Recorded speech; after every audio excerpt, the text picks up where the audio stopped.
이번 시간에는 차익 거래에 대해서 살펴보고자 합니다. 자, 차익 거래는 영어로 arbitrage라고 얘기를 하고요. 차익 거래의 기회가 발생할 때를 이제 arbitrage opportunity, 차익 거래의 기회가 있다 이런 뜻입니다. 즉 다른 말로 하면 우리가 아무것도 없는데 시간이 지나서 돈이 생긴다거나 이러면 이제 또는 아니면 우리가 노동에 다른 어떠한 노력을 하지 않고 적당하게 포지션을 잘 취해서 미래 수익을 다 청산해도 수익이 남을 때, 그럴 때 이제 차익 거래 기회가 있다라고 얘기를 합니다. 자, 다음과 같은 예제를 보고 살펴보죠. 자, 다음과 같은 상황을 고려해 보죠. 금의 현물 가격은 현물 가격을 스팟 프라이스라고 얘기를 하는데, 이제 현물 가격은 US 달러로 1,400달러라고 얘기를 합니다. 자, 금의 1년 만기 선도 가격은 1,500달러라는 얘기죠. 그리고 1년 만기 미국의 국채 이자율이 연간 5%라는 얘기입니다. 즉 다른 말로 하면 지금 현재 금을 사고 파는 가격은 1,400달러가 되면 어떤 단위당 온스 매일 온스당 이제 1,400달러가 되면 이제 1년 뒤에 이제 거래할 수 있는 그 선도 가격은 1,500이라는 얘기죠. 그리고 1년 만기의 미국의 이자율, 흔히 우리가 은행에서 이자율도 여러 가지가 있겠지만 은행에 주는 이자율이 연간 한 5%다 라고 고려를 한다는 겁니다. 그럼 이 상황에서는 차익 거래 기회가 존재하겠느냐 이런 얘기죠. 그 다음에 비슷한 얘기로 다음 상황을 한번 살펴보죠. 네, 다른 차익 거래의 기회라고 얘기를 하는데, 자, 어떤 형태가 있냐면 다음과 같은 상황을 똑같이 고려하는데 금의 현물 가격이 똑같이 1,400이고 이제 1년 만기의 미국 은행 이자율이 5%입니다. 자, 금의 1년 만기 선도 가격이 이제 1,400이라는 얘기입니다. 그러면 여기서는 이제 차익 거래가 존재하느냐, 이런 두 가지 이해가 있습니다. 다른 거는 지금 선도 가격만 1,500, 1,400 이 두 개만 다르죠.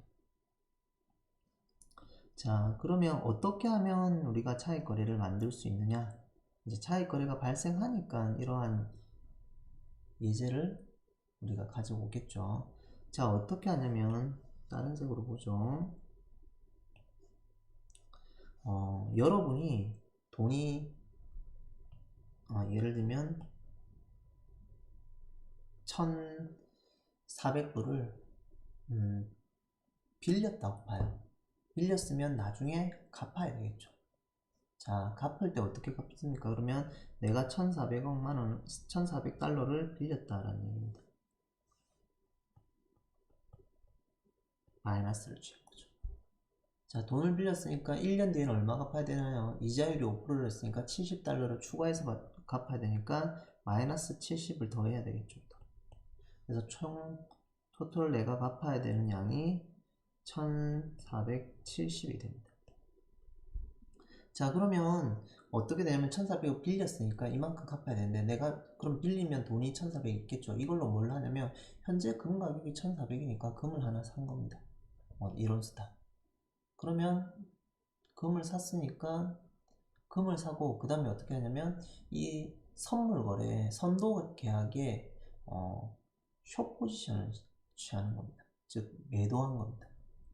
그러면 어떻게 하나요? 1년 지나서 어떻게 합니까? 선도 가격은 무조건 행사를 해야 되니까 의무니까 이 1온스를 금을 주고 어떻게 하나요? 1,500을 받겠죠. 그러면 나는 1년 뒤에는 얼마가 생기나요? 1,500달러가 생기는 거죠. 금을 줌으로써. 그러면 지금 제가 갚아야 될 거는 1,400이니까 1,500을 빼면 얼마가 되나요? 30달러가 돼요.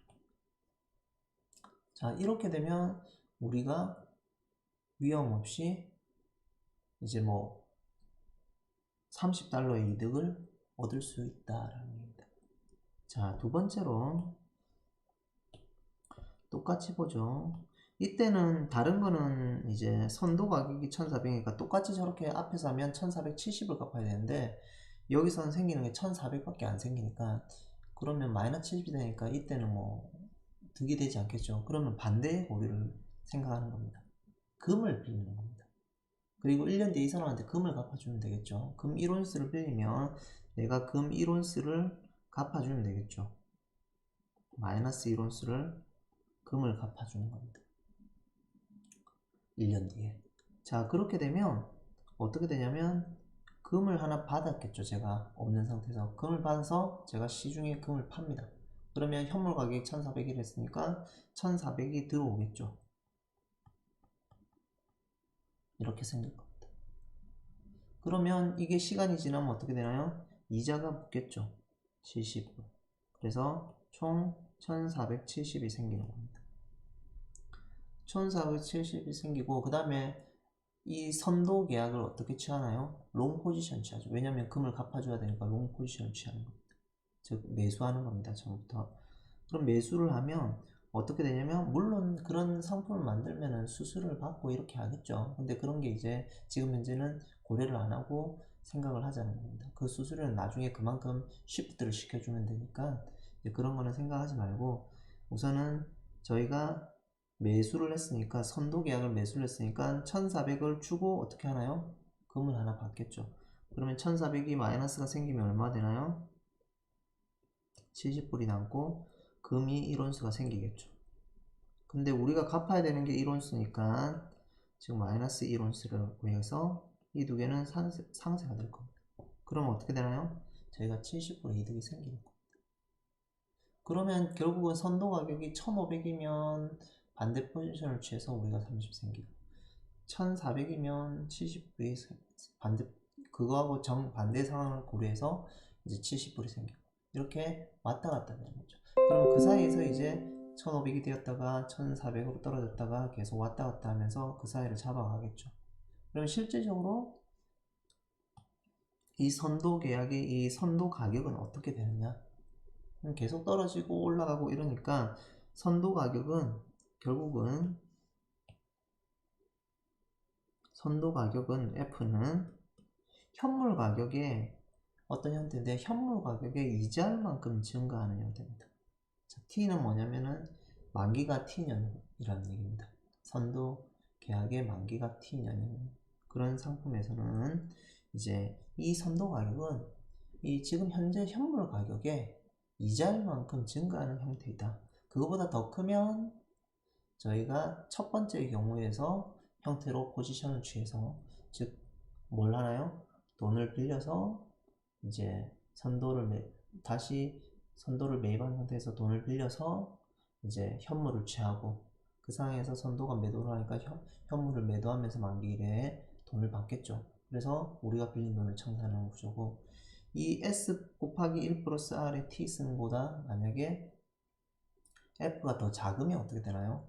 반대로 포지션을 취하면 되겠죠. 현물을 빌려서 현금을 만들고 그럼 현금이 이자를 만큼 증가를 하니까 이 S 곱하기 1 플러스 R이 T가 될 거고 그때 이제 매수 포지션을 취하니까 F라는 돈만큼 빠져서 매수를 취할 거고 그 현물은 이제 생긴 현물은 갚아주면 되겠죠. 그러니까 이 가격하고 같아야지 균형이 되지 이 가격이 깨지면 예를 들면 이게 F의 마이너스 S의 1 플러스 R의 T승이 음수면은 첫 번째 케이스로 이 가격이 양수면 이 가격이 양수면은 첫 번째 케이스로 어떻게 돈을 빌려서 현물을 사고 그 다음에 선도를 매도를 하고 선도 계약을 그렇게 해서 이득을 취하고요. 이 가격이 위의 것처럼 음수면 어떻게 되나요? 두 번째 케이스로 현물을 빌려서 돈을 만들고 돈을 이제 이자율을 붙어서 이제 생긴 걸로 가지고 선도 계약을 매수 포지션을 취해서 청산을 하고 현물을 그러면 남은 가격만큼 생기겠죠. 자, 그래서 이 두 개가 같아야지 균형 가격이 된다. 그래서 차익 거래가 없는 가격이 된다라는 얘기입니다. 자, 반대로 다른 케이스를 또 한번 보죠. 유가에 대해서 살펴보는데 유가의 차익 거래 기회인데 똑같습니다. 이러한 이제 조금 경제학적인 미닝 정도를 상황 정도를 우리가 몇 가지 사례를 살펴보자 이런 뜻입니다. 자, 유가의 현물 가격은 현재 스팟 프라이스가 US 달러로 1배럴, 뭐 단위는 보통 배럴이겠죠. 이제 95달러라고 얘기를 합니다. 자, 그 다음에 유가의 1년 만기 선도 가격은 125라고 얘기를 합니다. 그래서 그 다음에 1년 만기 은행의 이자율이 연간 5%. 여기까지 하면 뭐 유가가 금이 유가로만 바뀐 거라서 크게 상관없겠죠. 근데 5일의 보관 비용이 이제 2%가 생긴다라는 얘기. 자, 이렇게 되면 이거는 차익 거래가 존재하느냐, 이제 이런 궁금한 점이 하나 있고요. 두 번째로 비슷한 상황인데 똑같이 유가 현물 가격이 95는 똑같고, 그 다음에 오일 보관 비용도 2달러 2%고 은행의 이자율도 5%는 똑같습니다. 근데 선도 가격은 125에서 80으로 줄은 겁니다. 이때도 차익 거래가 존재하냐, 이때는 어느 가격이 되어야지 차익 거래가 존재하지 않는 가격이 되냐, 이제 이런 상황이 이제 궁금한 겁니다. 자, 뭐 비슷하겠죠. 똑같은 케이스로 한번 해보죠. 이 보관 비용은 나중에 이제 뒤에 생각하면 되고, 앞에 것만 먼저 생각을 해보면, 자, 우선은 그 첫 번째로 돈을 우리가 빌리는 겁니다. 돈을 빌려서 현물을 사고, 그 다음에 선도 계약에 매도 포지션을 취하면 되겠죠. 자, 그러면 이 95달러를 은행에서 빌리면 마이너스 95가 생기겠죠, 달러가. 그러면 그 돈을 가지고 우리가 1배럴을 사는 겁니다. 그러니까 유가를 사는 거죠. 오일을 사는 겁니다. 자, 플러스 오일이 있다고 봅시다. 이렇게 뭐 1배럴, 단위가 배럴이라 보면 이렇게 있는 겁니다. 그러면 1년 뒤에는 어떻게 되나요? 우리가 갚아줘야 되는 돈은 이자까지 합쳐서 늘어나겠죠. 그래서 95에다가 여기에 1 플러스 5%니까 0.05만큼 마이너스를 취해줘야 되겠죠. 그 다음에 오일은 그대로 들고 있을 거죠. 그때 1년 뒤에 매도 포지션을 취했으니까 어떻게 되나요? 오일을 주고 우리는 선도 가격의 가격을 받겠죠. 1년 후에는 이건 제로냥, 이거는 1년 후.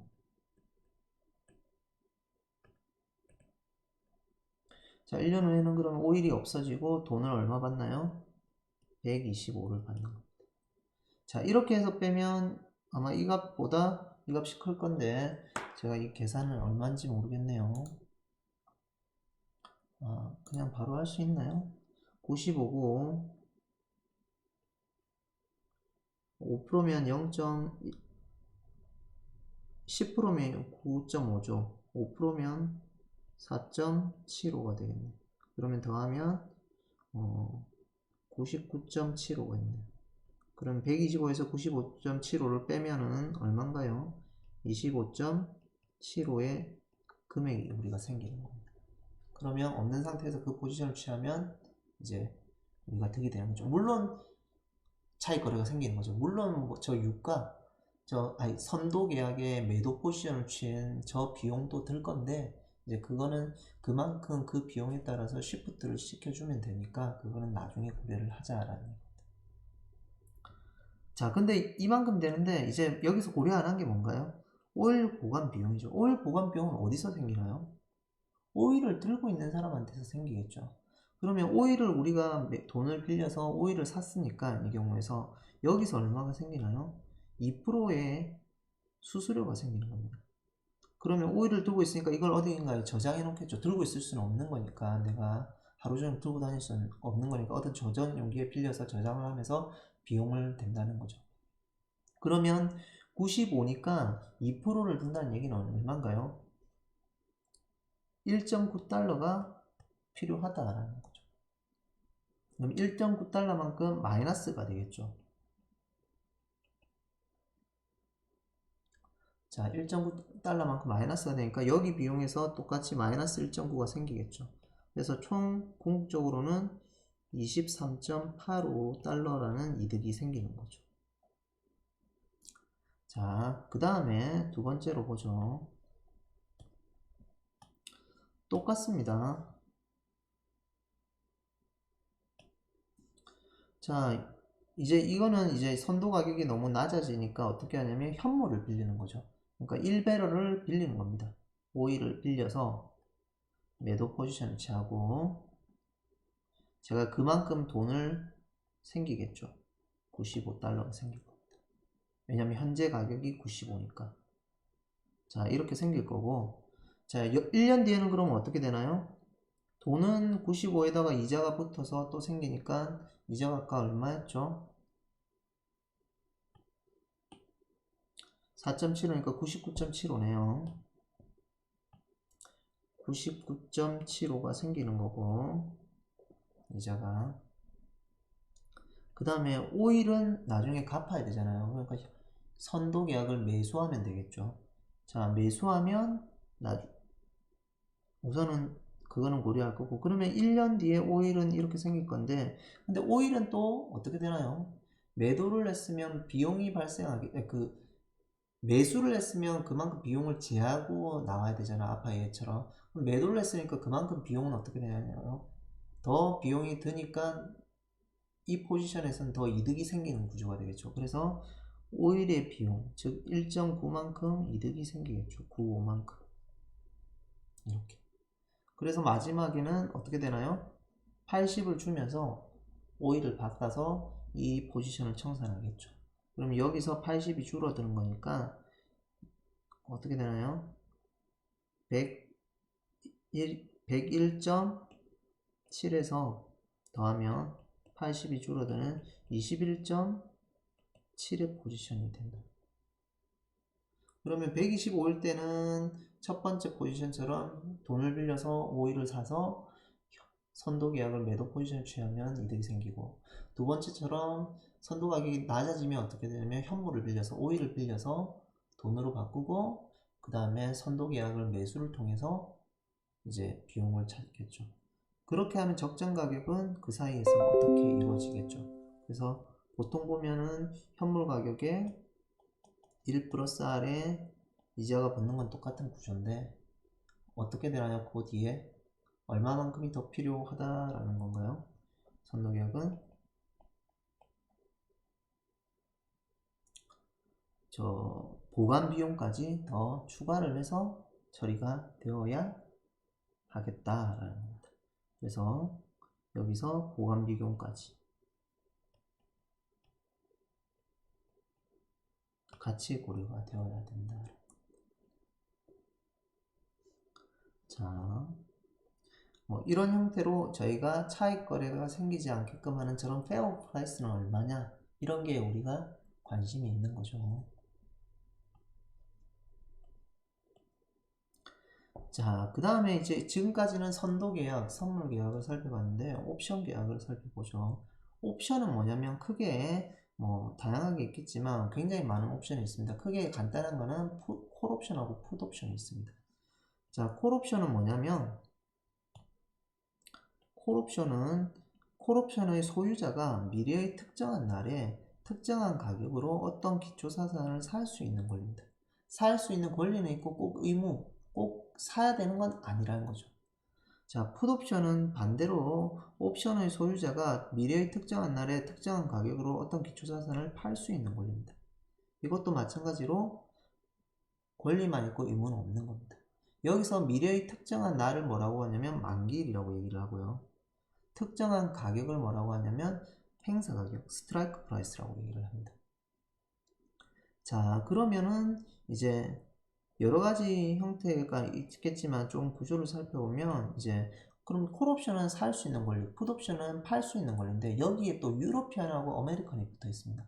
유러피언 콜옵션, 유러피언 풋옵션, 아메리칸 콜옵션, 아메리칸 풋옵션인데 이제 유러피언하고 아메리칸의 차이는 뭐냐면 유러피언은 만기일, 그리고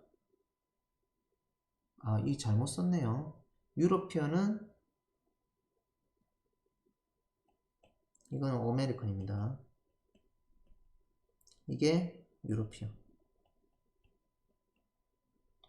자, 아메리칸 옵션은 만기일, 그리고 만기일 이전의 어떤 시점에서도 행사를 할 수 있습니다. 그러니까 만기일이 만약에 0일이고 만기가 라지 t라고 보면 이 사이에 자기가 유리한 포지션이 있거나 이러면 any 위치에서 다 행사가 가능하다는 얘기입니다. 유러피언은 어떻게 되면 오직 만기일에만 행사할 수 있다는 겁니다.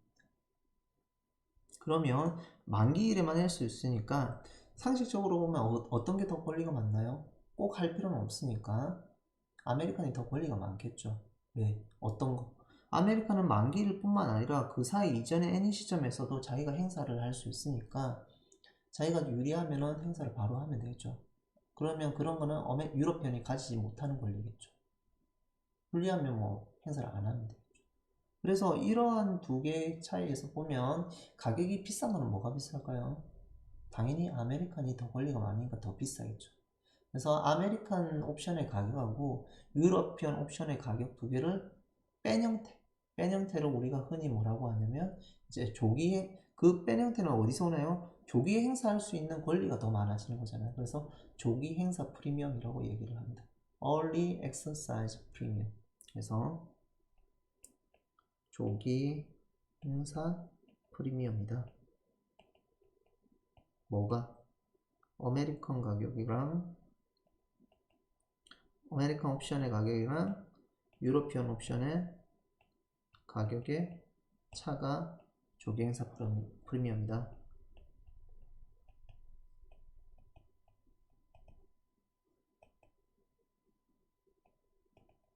뭐 이런 식으로 정리가 될 수 있습니다.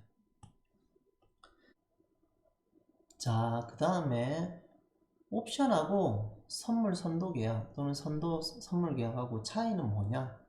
이걸 한번 살펴보죠. 자, 선도 계약하고 선물 계약은 뭐 장내 시장이다 장외다 뭐 이 차이밖에 없는 거죠. 선물은 장내에서 거래되는 거, 선도는 장외, OTC에서 거래되는 거고 이 두 개는 소유자는 기초자산을 만기일에 반드시 사거나 팔아야 한다는 거죠. 특정한 만기가 있으면 그 만기일에 기존에 약정했던 현물을 기초자산을 사거나 팔아야 하는 거죠.